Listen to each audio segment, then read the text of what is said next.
அழகான காலை வேளையில் கண் விழிக்கும் முன்னே நம்ம எஃப்எம் சத்தம் கேட்குமே. ஸ்வீட்டான பாடல் கேட்க ஊரெல்லாம் ஸ்ட்ரெஸ் குறைய நம்ம வைபே நான் ஸ்டாப்பா இருக்குமே.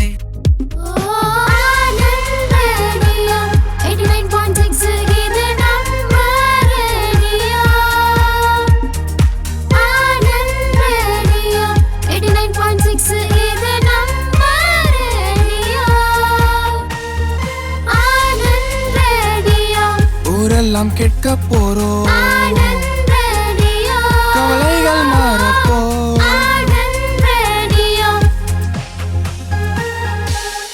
ஆனந்த் ரேடியோ 89.6 சமுதாய வானொலி. நம்ம ரேடியோ, இது நமக்கான ரேடியோ. உன்னை பெற்ற தந்தை தாயை மறக்க முடியுமா? நீர் முதியோர் இல்லத்தில் சேர்ப்பதை ஏற்க முடியுமா? உன்னை பெற்ற தந்தை தாயை மறக்க முடியுமா? நீ முதியோர் இல்லத்தில் சேர்ப்பதை ஏற்க முடியுமா?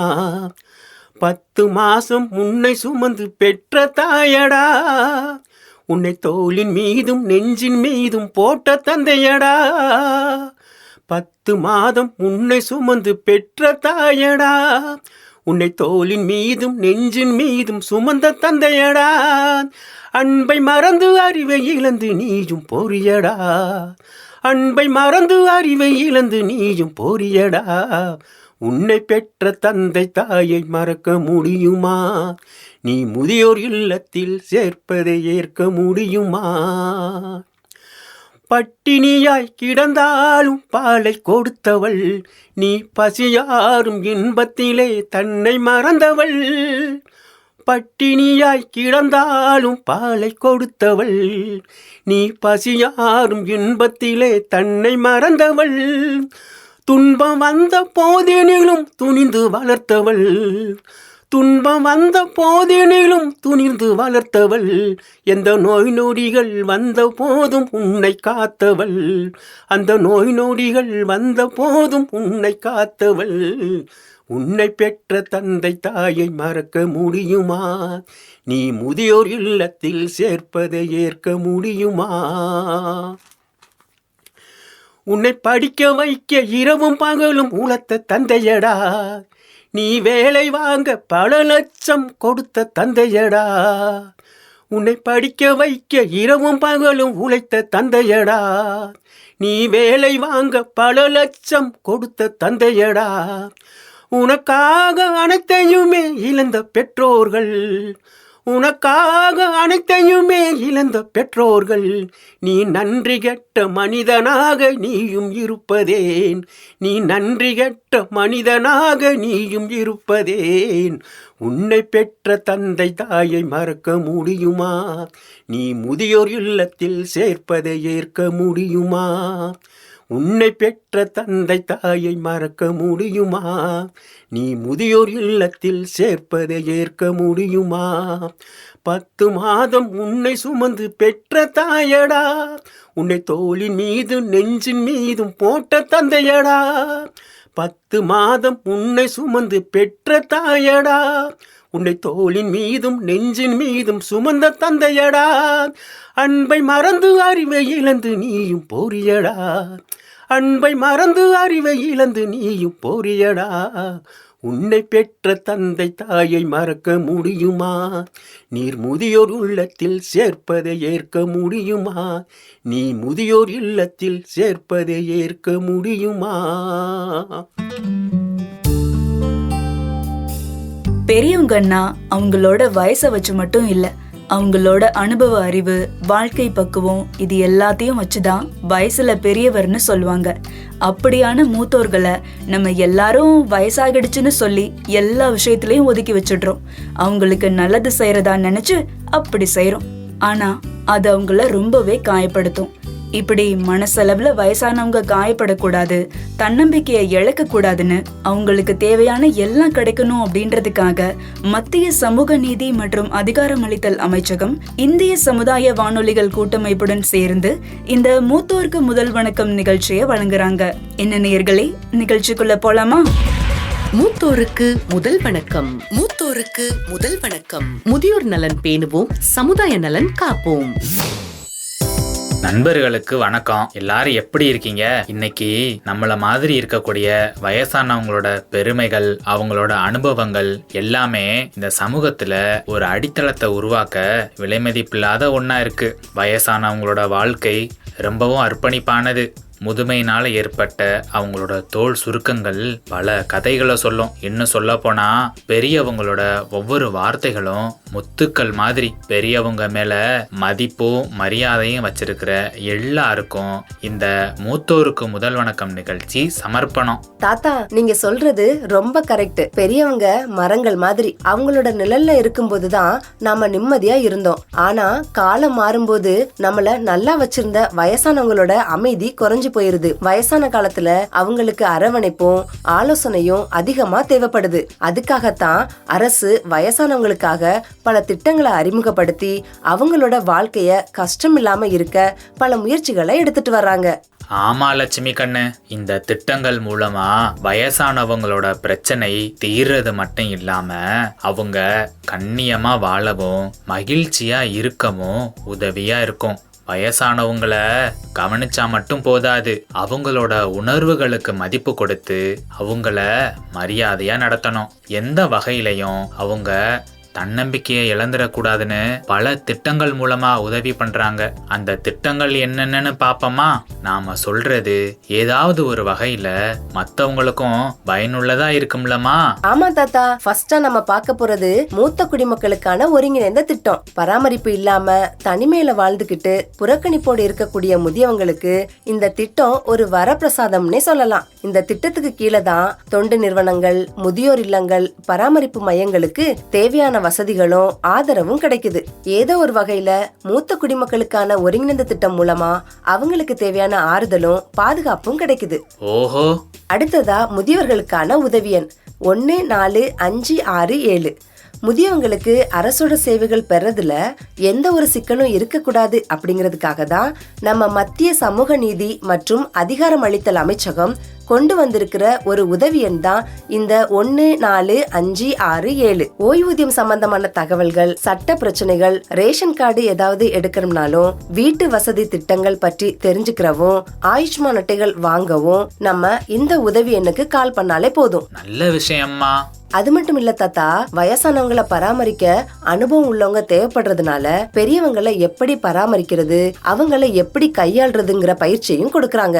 இந்த திட்டத்தின் மூலமா தொழில் முறையில வேலை செய்யக்கூடிய முதியோர் பராமரிப்பாளர்களை உருவாக்கி மூத்த குடிமக்களோட தேவைகளை புரிஞ்சுக்கிட்டு அவங்களுக்கு நல்ல ஒரு பராமரிப்பு சேவையும் கொடுக்கறாங்க. கண்ணு, அப்ப அந்த சேஜ் போர்ட்டலை பத்தி தாத்தா சொல்லவா? சொல்லுங்க தாத்தா.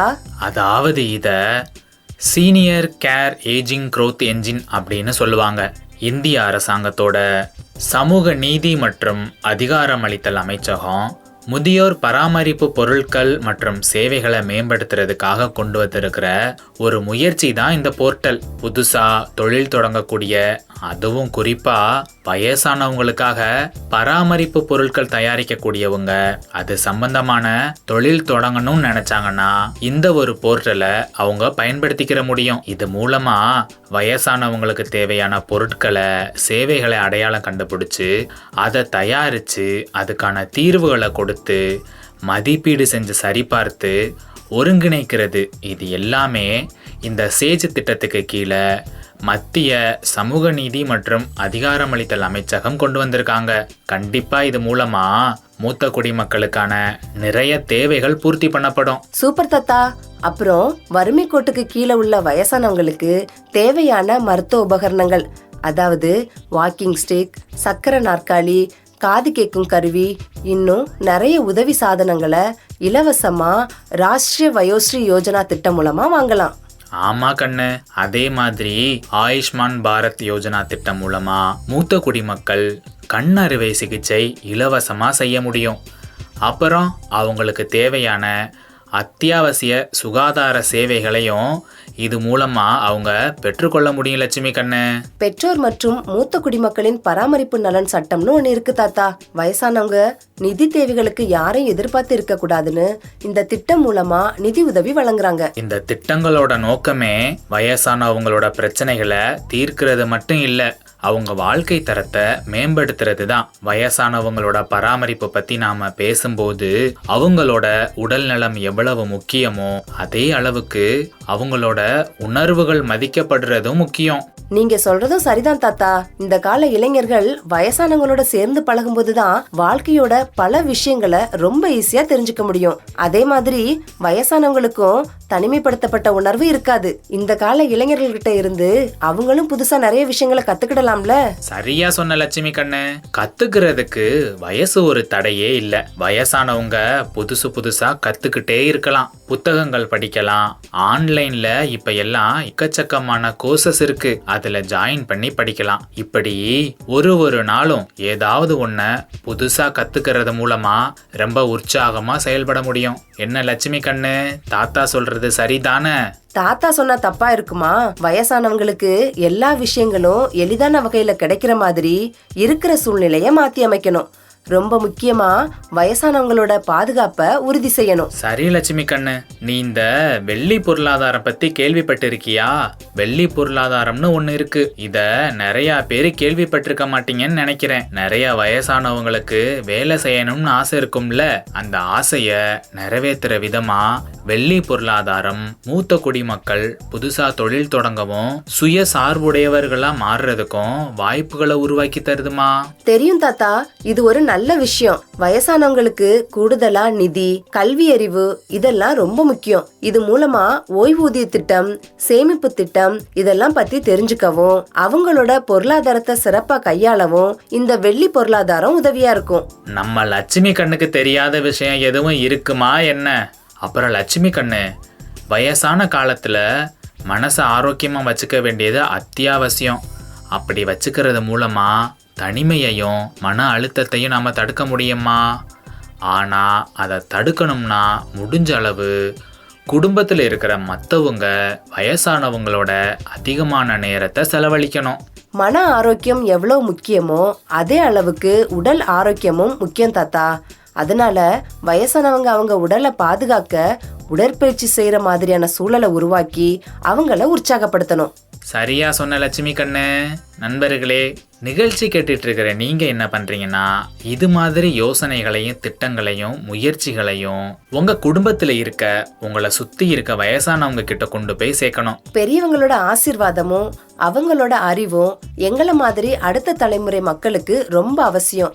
அதனால அப்படிப்பட்ட வயசானவங்களை நாம பாதுகாப்பா வச்சு கொண்டாடணும். அவங்கதான் நம்மளோட உண்மையான பொக்கிஷம்.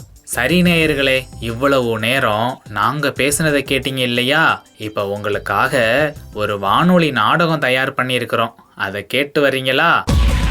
மூத்தோருக்கு முதல் வணக்கம். மூத்தோருக்கு முதல் வணக்கம். முதியோர் நலன் பேணுவோம், சமுதாய நலன் காப்போம். ரியா காலேஜ் போயிட்டா, ராஜு ஆபீஸ் போயிட்டான், ராதா அவளோட ஃப்ரெண்டு கூட பேசிக்கிட்டு இருக்கா. வீட்டுல எத்தனை பேர் இருந்தாலும் நான் என்னவோ தனியா தான் இருக்கேன். உடம்புல ஏதாவது பிரச்சனை இருந்தா ஹாஸ்பிட்டல் போய் சரி பண்ணலாம். மனசு பிரச்சனையா இருந்தாலும் ஹாஸ்பிட்டல் போய் சரி பண்ணிக்கலாம். ஆனா நான் இப்படி 4 செவுத்துக்குள்ள மாட்டி கிடக்குறேன். நான் எங்க போய் சரி பண்ண? என்ன பாட்டி, எப்படி இருக்கீங்க? பரவாயில்லையே, ஞாபகம் இருக்கா என்னைய உனக்கு? இருக்கேன். உடம்பு பூராவும் வலியா இருக்கு. சில நேரம் முன்னங்கால் வலிக்குது, சில நேரம் முதுகு வலியா இருக்குது. ஆனா இந்த வலியெல்லாம் பெருசா இல்ல. இந்த வீட்ல நான் ஒருத்தி எப்பவுமே தனியா இருக்கேன். அந்த வலிதான் ரொம்ப கஷ்டமா இருக்கு. உங்க கஷ்டம் எனக்கு புரியுது பாட்டி. என்னதான் வீட்டுல எல்லாரும் இருந்தாலும் வாழ்க்கை சக்கரத்துல அவங்களும் ஓட ஆரம்பிச்சதுக்கு அப்புறமா இந்த மாதிரி வயசானவங்க எல்லாரும் தனி மரமா ஆயிடுறாங்க. என்ன பண்றது, எல்லாரும் அவங்க வாழ்க்கையை பார்க்க தானே ஓடுறாங்க, அப்படியே நமக்காகவும் தான். என்ன பண்ணி என்ன பிரயோஜனம்? அவங்க எல்லாரும் பிறந்ததுல இருந்து இந்த கையில தான் தாளாட்டி சீராட்டி வளர்த்தேன். என்னோட முழு வாழ்க்கையவே அந்த பிள்ளைகளை வளர்க்கறதுல தான் செலவழிச்சேன். அவங்களோட சின்ன சின்ன தேவைகளை கூட ஓடி ஓடி செஞ்சேன். ஆனா இன்னைக்கு அவங்க எல்லாம் வளர்ந்து பெரிய ஆள் ஆனதுக்கு அப்புறம் நம்ம அவங்களுக்கு தேவையில்லாதவங்க ஆயிட்டோம். ஏன் பாட்டி நீங்க அவங்கள இவ்வளோ மிஸ் பண்றேன்னு சொல்றீங்க? அது அவங்களுக்கு தெரியுமா?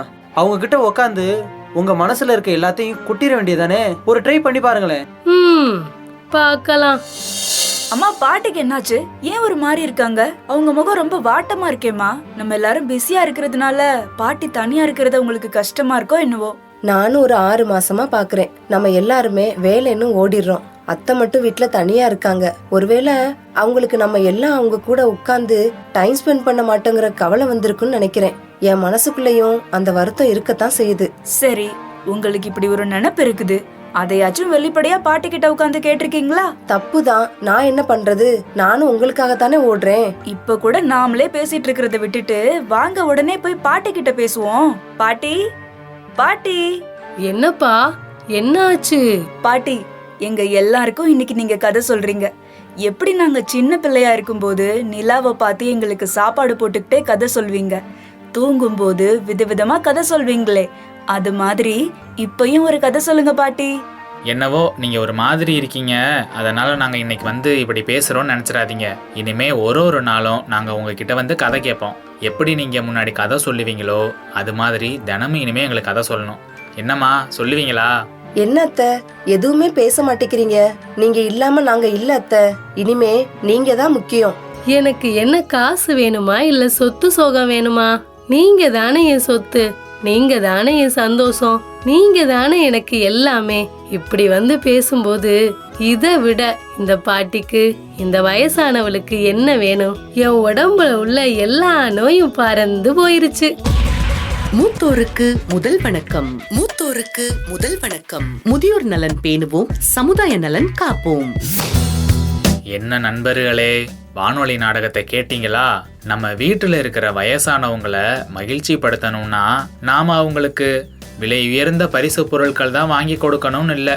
ஒரு காஃபியோ டீயோ போட்டு கொடுத்துட்டு அவங்க பக்கத்தில் உட்காந்து கொஞ்ச நேரம் பேசிக்கிட்டு இருந்தாலே போதும். அவ்வளவு சந்தோஷமா ஃபீல் பண்ணுவாங்க அவங்க.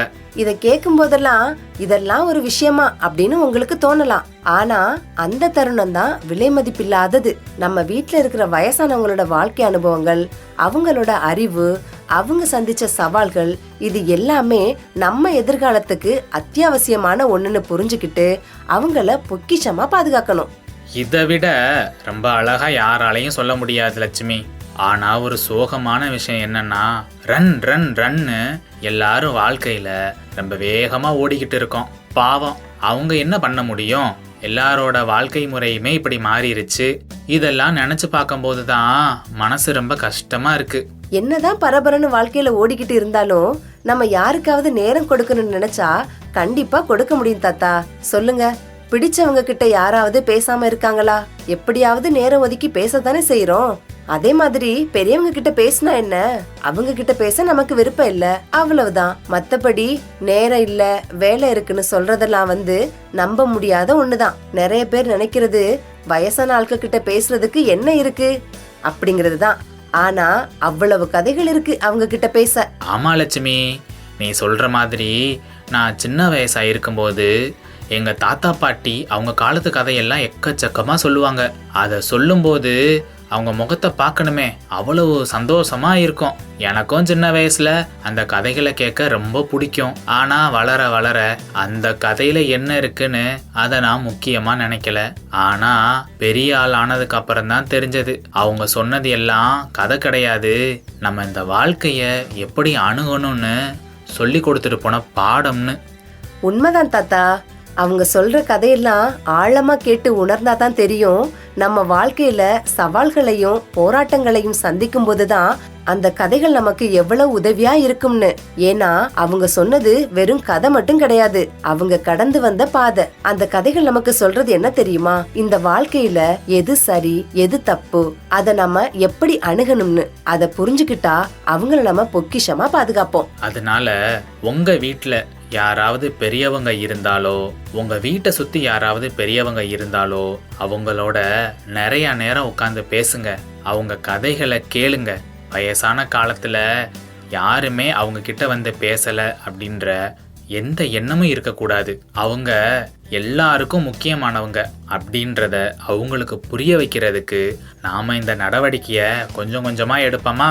வயசானவங்க நம்ம கூட இருக்கிறது நம்ம வாழ்க்கைக்கு ரொம்ப அவசியம். எந்த காலத்திலயும் அது அனாவசியம் ஆகாது. என்ன நண்பர்களே, இனிமே ஒரு நிமிஷம் கூட லேட் பண்ணாம உடனே உங்க வீட்டில் இருக்கக்கூடிய தாத்தா பாட்டி கிட்ட போய் அவங்களோட அனுபவங்களையும் கதைகளையும் கேட்கலாமா? நம்ம சொன்னா கண்டிப்பா நம்ம நேயர்கள் கேட்பாங்க தாத்தா. சரி, இப்ப நான் ஒரு கேள்வி கேட்கிறேன் நம்ம நேயர்கள் கிட்ட, அதுக்கு பதில் சொல்றீங்களா? நீங்க எப்ப உங்க தாத்தா பாட்டி கூட உட்காந்து பேசுனீங்க? எவ்வளவு நேரம் உட்காந்து பேசுனீங்க? கொஞ்சம் சொல்லுங்களேன். பாத்தீங்களா, சத்தத்தே காணோம். சரி சரி, இனிமையாவது வீட்டுல உள்ள தாத்தா பாட்டி கூட நேரம் செலவழிக்கலாமா? கண்டிப்பா செலவழிப்பாங்கம்மா. நம்ம நேயர்கள் எல்லாரும் ரொம்ப நல்லவங்க. சரி சரி, இவ்வளவு நேரம் நம்ம வயசானவங்களோட அறிவு அனுபவங்கள் அவங்களோட நினைவுகள் பற்றி நிறையா பேசணும் இல்லையா? அதே நேரத்தில் வயசு ஆக ஆக அவங்களோட உடல் வலிமையில் ஏற்படுற மாற்றங்கள், அப்புறம் அவங்களோட உணர்ச்சி மாற்றங்கள், இதுலேயும் வீட்டில் இருக்கவங்க கவனம் செலுத்தணும். அதை பற்றி நிறைய பேர் தெரிஞ்சு வச்சிருக்கிறதே கிடையாது. உண்மைதான் தாத்தா. பொதுவா எல்லாருமே வயசானவங்களுக்கு தேவை சரியான சாப்பாடுன்னு மட்டும்தான் நினைக்கிறோம். அவங்க மனமும் ஆரோக்கியமா இருக்கணும். அப்படின்னா அவங்களுக்கு சரியான ஓய்வு, தேவையான ஊட்டச்சத்து, மனசுக்கு எந்த ஒரு பிரச்சனையும் இல்லாம இருக்கிறது முக்கியம். ரொம்ப சரியா சொன்ன லட்சுமி கண்ணு.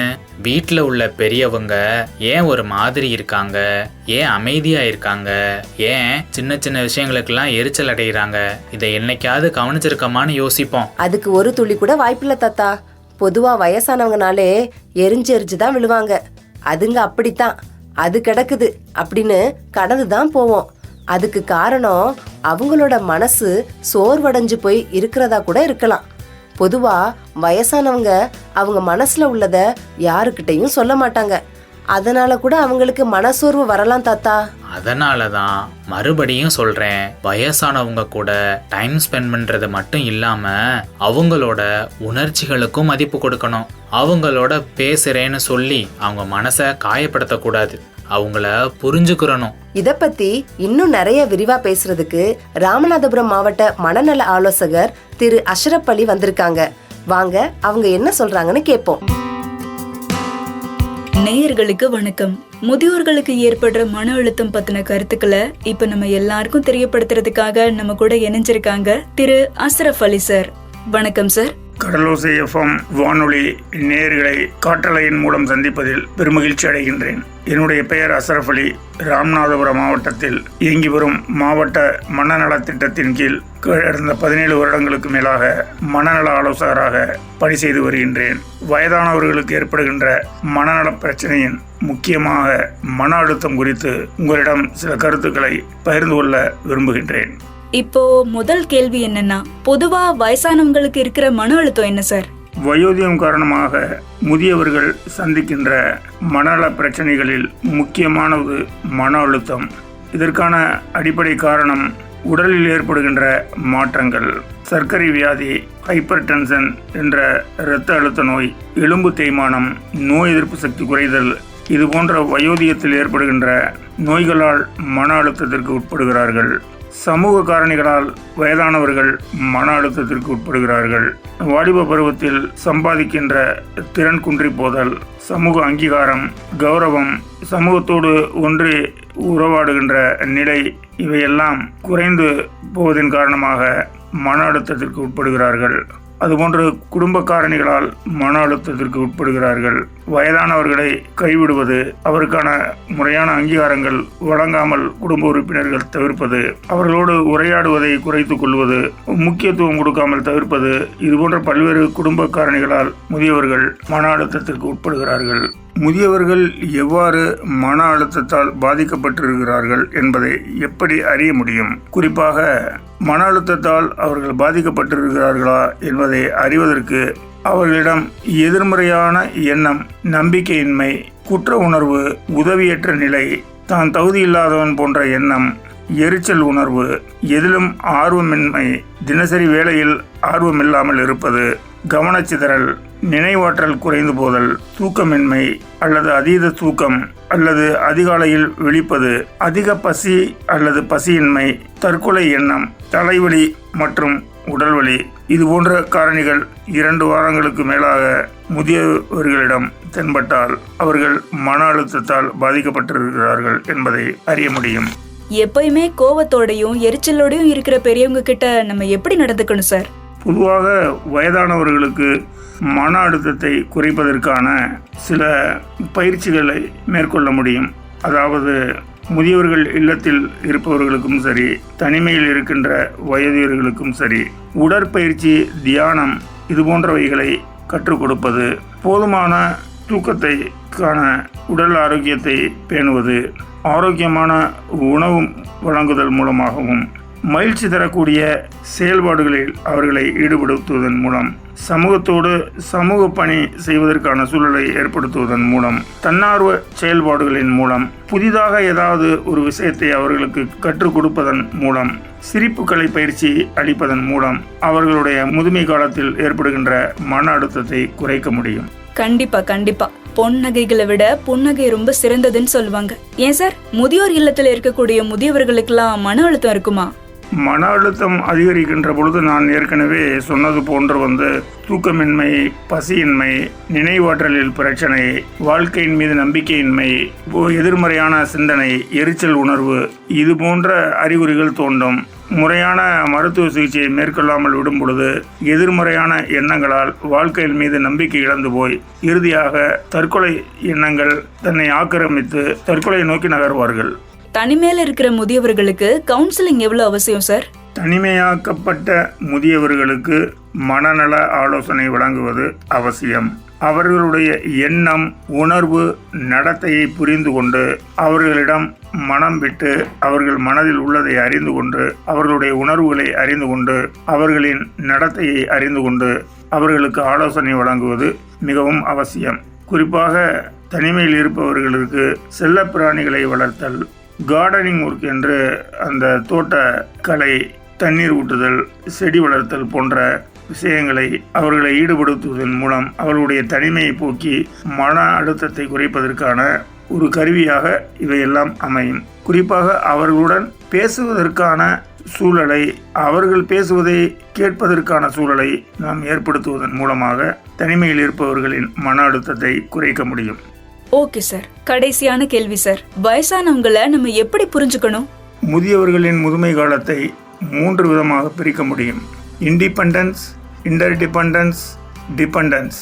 இந்த 3 பருவத்திலும் முதியவர்களுக்கு ஏற்படுகின்ற உடல், மனம், சமூகம் சார்ந்த பிரச்சனைகளுக்கு ஆதரவளிப்பதன் மூலம் அவர்களை புரிந்து கொள்ள முடியும் என்று நினைக்கின்றேன். ரொம்ப நன்றி சார். மூத்தோருக்கு முதல் வணக்கம். மூத்தோருக்கு முதல் வணக்கம். முதியோர் நலன் பேணுவோம், சமுதாய நலன் காப்போம். இவ்வளவு நேரம் நம்ம நிறைய விஷயங்கள் பேசணும் இல்லையா?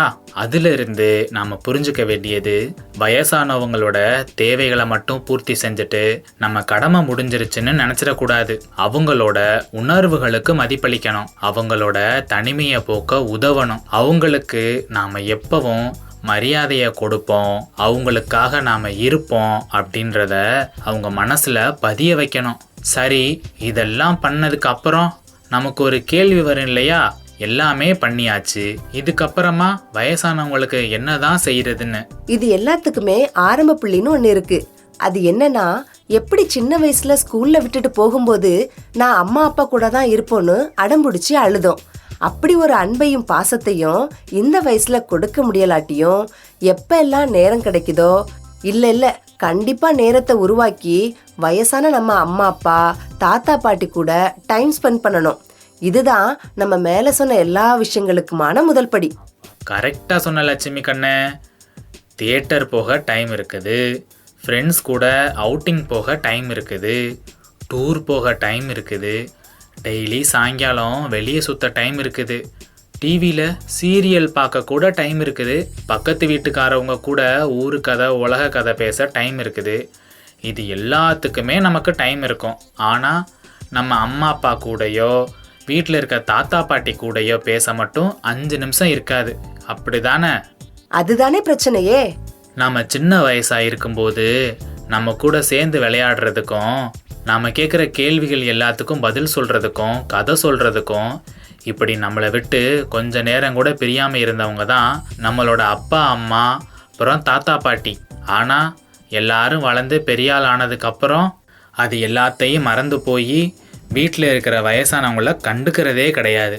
இனிமையாவது யோசிச்சு கொஞ்ச நேரமாவது இல்லை ரொம்ப நேரம் அவங்களுக்கு கொடுக்கணும். ரொம்ப சரியா சொன்னீங்க தாத்தா. வயசானவங்க கிட்ட கதை கேளுங்க, அவங்களோட அனுபவங்களை கேட்டு தெரிஞ்சுக்கிடுங்க. அது நம்மளோட வாழ்க்கைக்கு ரொம்ப உதவியா இருக்கும். ஏன்னா அதெல்லாம் நமக்கான வாழ்க்கை பாடங்கள். லட்சுமி சொல்றது 100க்கு 100 உண்மை. அவங்களோட உக்காந்து அவங்க சொல்ற கதையை கேட்டா அவங்க கிட்ட கத்துக்க எக்கச்சக்கமான விஷயம் இருக்கு. அப்படி தெரிஞ்சுக்கிட்டோம்னா அவங்க சந்தோஷப்படுறது இருக்கே, அடடா, அதை சொல்ல வார்த்தைகளே இல்லை. வயசானவங்களோட அனுபவங்களை அவங்களோட வாழ்க்கை கதைகளை கேட்கறது மட்டும் இல்லாம அதை எழுதணும், பதிவு செஞ்சு வச்சுக்கணும். கண்டிப்பா வாழ்க்கையோட பல நேரங்கள்ல அது நமக்கு உதவியா இருக்கும். இன்னும் ஒரு முக்கியமான விஷயம் ஒன்று இருக்கு லட்சுமி கண்ணு. வயசானவங்களுக்கு ஏதாவது உடம்புல பிரச்சனை வந்தாதான் அவங்கள ஹாஸ்பிட்டலுக்கு கூட்டிகிட்டு போவோம். இனிமே அந்த மாதிரி இல்லாமல் குறிப்பிட்ட காலத்துக்கு ஒரு தடவை ஹாஸ்பிட்டலுக்கு அவங்கள கூட்டிகிட்டு போய் ஃபுல் பாடி செக்கப் பண்ணணும்.